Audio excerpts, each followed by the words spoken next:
इस महान कार्यक्रम के आयोजक गण, आगंतुक अतिथिगण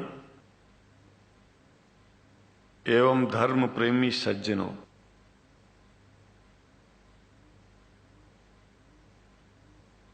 भगवान की जब कृपा होती है तो कभी धर्म की सच्चाई को जानने का अवसर मिलता है। मुसलमानों के बीच में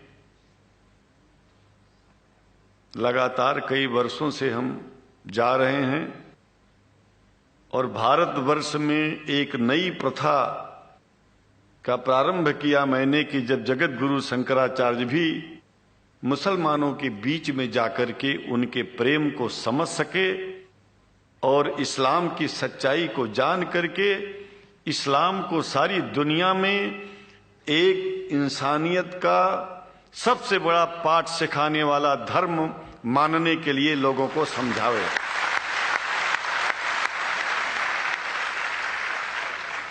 जब लोग इस्लाम को बेदर्द, मुसलमान को बेदर्द, तलवार के जोर पर चलने वाला धर्म बताते हैं तो अगर शायद धरती में कोई दुखी होता होगा तो सबसे ज्यादा दुख मुझको होता है। ये न सच्चाई है और न कभी ये सच्चाई हो सकती है। जिस इस्लाम ने पहला कलमा ही कुरान शरीफ का ये बताता है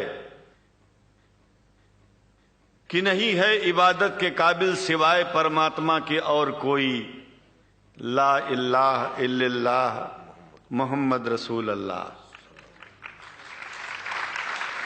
भला आप बताइए, वेदों का रस निचोड़ करके मोहम्मद साहब ने परमात्मा की इबादत करके परमात्मा के पैगाम को एक ही कलमे में दे दिया। इससे बड़ा ग्रंथ दुनिया में और क्या हो सकता है?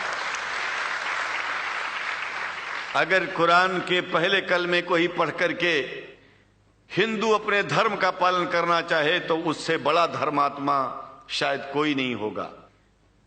कुरान को हमने गहराइयों में जा करके तो नहीं अनुभव किया, लेकिन कुरान के मानने वालों के हृदय की गहराइयों में जाके देखा कि अगर इस्लाम को पूरी दुनिया अगर स्वीकार कर ले तो इसमें कोई बुराई नहीं है। इस्लाम परमात्मा के द्वारा बताया गया सिद्धांत है। इस्लाम किसी व्यक्ति का अपना नियम नहीं है, अपना सिद्धांत नहीं है। कुछ लोग भेदभाव पैदा करने के लिए इस धरती पर मुसलमानों को बेदर्द कह देते हैं, इस्लाम को बुरा कह देते हैं। मैं कहता हूं उनसे बुरा इस दुनिया में कोई नहीं है। वो शैतान के बच्चे हैं, खुदा के बच्चे नहीं हैं। क्योंकि जहां तक मेरी अपनी पहुंच है, हमने वेदों को पढ़ा, पुराण को पढ़ा, शास्त्रों को, हिंदू धर्म ग्रंथों को पढ़ा। उसके बाद में मुसलमानों के बीच में जाना शुरू किया। हमने मुसलमानों से हाथ मिलाया तो हमारा विरोध किया गया। ये अंडा खाने वालों से हाथ मिलाते हैं, शंकराचार्य कैसे हैं? अरे हमने कहा कि तुम्हारी समझ में नहीं आ रहा है।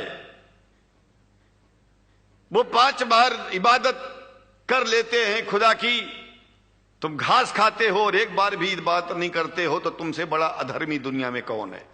तुम अपने अधर्म को देखो। किसी के पवित्रता के सिद्धांतों का विरोध करना पहला अधर्म है। आप क्या खाते हैं, कैसे रहते हैं, अगर हमें आप दुखी नहीं करते हैं तो आपसे बड़ा इंसान दुनिया में कोई नहीं है। हम घास खाएं और आपके दिल को चोट पहुंचाएं तो हमसे बड़ा अधर्मी कोई नहीं है दुनिया में।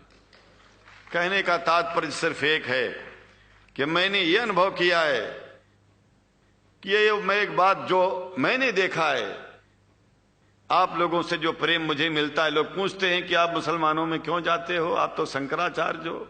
हमने कहा कि भाई मुसलमानों से पूछो कि हमसे इतना प्रेम क्यों करते हैं। वो हमसे जो प्रेम करेगा हम तो जाएंगे। कहा फिर क्या हम प्रेम नहीं करते क्या? हमने कहा कि हम तो तुम्हारे बीच में पैदा हुए और तुम मुसलमानों से प्रेम नहीं करते, इसलिए हम तुमसे प्रेम नहीं करते। मैं आप लोगों के बीच में आकर के एक बात बताता हूं। कुछ समय से हिंदू धर्म के नाम पर कुछ संस्थाएं हिंदू मुसलमानों में भेद पैदा करने के लिए कुछ ऐसा कार्य किया जिसकी वजह से आम हिंदू, सीधा साधा हिंदू बेचारा जान ही नहीं पाता है इस्लाम क्या है और सनातन धर्म क्या है। सनातन धर्म और इस्लाम में कोई भेद नहीं है और हिंदू धर्म तो कोई धर्म ही नहीं है।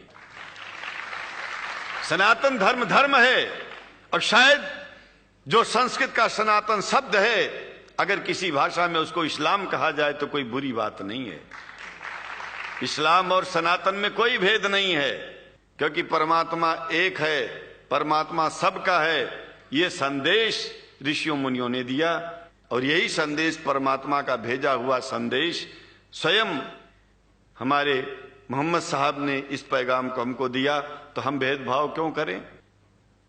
यहां पर भारत का मुसलमान, एक बात बिल्कुल मैं स्पष्ट बता रहा हूं आपसे, अगर भारत का मुसलमान सो गया तो भारत सो जाएगा।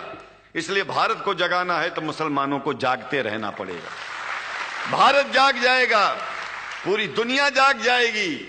यह भी मैं जानता हूं कि भारत के सच्चे हिंदुओं को, जो सच्चे सनातन धर्मी हैं, उनको मुसलमानों से प्रेम चाहिए, उनको मुसलमानों से भेद नहीं चाहिए। अगर कोई अच्छा हिंदू है, सच्चा हिंदू अपने को कहता है, तो पहले तो सनातन धर्म को मानता हो। अगर हिंदू की परिभाषा